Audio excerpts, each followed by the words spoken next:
जय भीम। दैनिक दस्तक की खास पेशकश किस्सा काशीराम का मैं आपका स्वागत है। इस खास पेशकश में हम बात करते हैं बहुजन नायक काशीराम के कुछ सुने अनसुने किस्सों की। तो पेश है आज का किस्सा। 1.5 रुपए की टूटी चप्पल, फटी हुई पैंट कमीज पहनने वाला शख्स समाज में क्या खाक परिवर्तन लाएगा। बात 1977-78 की है, जिन दिनों साहब दिल्ली में सरगर्म थे। लेकिन दिल्ली में साहब की बात कोई भी सुनने को तैयार नहीं था। वजह यह थी कि दिल्ली का हर एक शख्स खुद को दादा समझता था। साहब दिल्ली से निकलकर उत्तर प्रदेश में अपनी विचारधारा को ले जाना चाहते थे, लेकिन उसके लिए कोई स्रोत नहीं मिल रहा था। एक दिन बाहरी दिल्ली के दरियापुर गांव में साहब को 8 से 10 लोग नजर आए। जब साहब ने उनसे कुछ बातचीत करने की कोशिश की तो उनमें से एक कंवर सिंह नाम के शख्स ने कहा, आपकी बातें हमारे पल्ले नहीं पड़ रही हैं।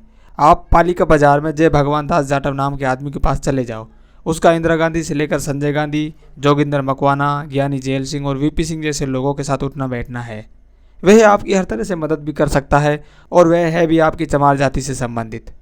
साहब ने बस पकड़ी और जय भगवान के पास जा पहुँचे। साहब ने जय भगवान को कहा कि मैं देश की व्यवस्था को बदलना चाहता हूँ और समाज में परिवर्तन लाना चाहता हूँ, इसलिए मैंने शादी नहीं की और यहाँ तक कि मैंने अपनी नौकरी छोड़ दी और घर न जाने का फैसला भी किया है। मैं दबे कुचले समाज को जहालत भरी जिंदगी से निकालकर मान सम्मान वाली जिंदगी देकर उन्हें अपने पैरों पर खड़ा हुआ देखना चाहता हूँ। साहब के शब्द सुनकर जय भगवान जाटव ने कहा, जिस शख्स के पैरों में 1.5 रुपए की टूटी हुई प्लास्टिक की चप्पल हो, कमीज फटी हो, पैंट के पहुँचे घिसे हुए हो, तो वह शख्स समाज में परिवर्तन के खाक लाएगा।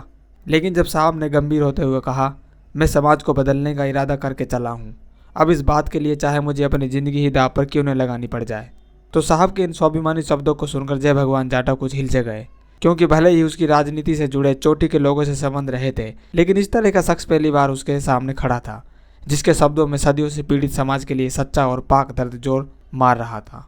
इसके बाद जय भगवान ने साहब को अपने तजुर्बे के आधार पर कहा, देखो, यदि आप दबे कुचले समाज के लिए कुछ करना चाहते हो तो दिल्ली छोड़कर उत्तर प्रदेश पर ध्यान केंद्रित करो, क्योंकि दिल्ली का हर इंसान अपने आप को दादा समझता है और वह आपकी बातों को सुनने के लिए तैयार नहीं होगा, और यदि सुन भी लेगा तो पीठ पीछे आपका मजाक उड़ाएगा। दूसरी बात, मेरी उत्तर प्रदेश में काफ़ी जान पहचान भी है, मैं वहाँ आपकी मीटिंग्स वगैरह का प्रबंध भी कर सकता हूँ। साहब ने कहा, ठीक है, एक तो मेरी मीटिंग्स बंद कमरे में होनी चाहिए, दूसरी मेरी मीटिंग्स में केवल 30 से 35 साल के नौजवान ही शामिल होने चाहिए, क्योंकि इससे ज़्यादा उम्र के लोग ने तो खुद कोई काम करेंगे और नहीं मुझे करने देंगे। जय भगवान जाटव समझ गए और साहब की हर तरह से मदद करने का भरोसा दिया। सबसे पहले उन्होंने साहब के करोल बाग स्थित रेगरपुरा दफ्तर के लिए अपनी जेब से 2200 रुपये खर्च करके फर्नीचर और कुछ सामान लेकर दिया। उसके बाद उत्तर प्रदेश में अपने खास आदमियों को चिट्ठियाँ लिखने का काम शुरू किया, जिसमें लिखा था कि मेरा खास दोस्त काशीराम आपकी मीटिंग लेने आ रहा है और आप उन्हें हर तरह का सहयोग दो। इस तरह साहब ने छोटी छोटी मीटिंग्स को संबोधन करना शुरू किया।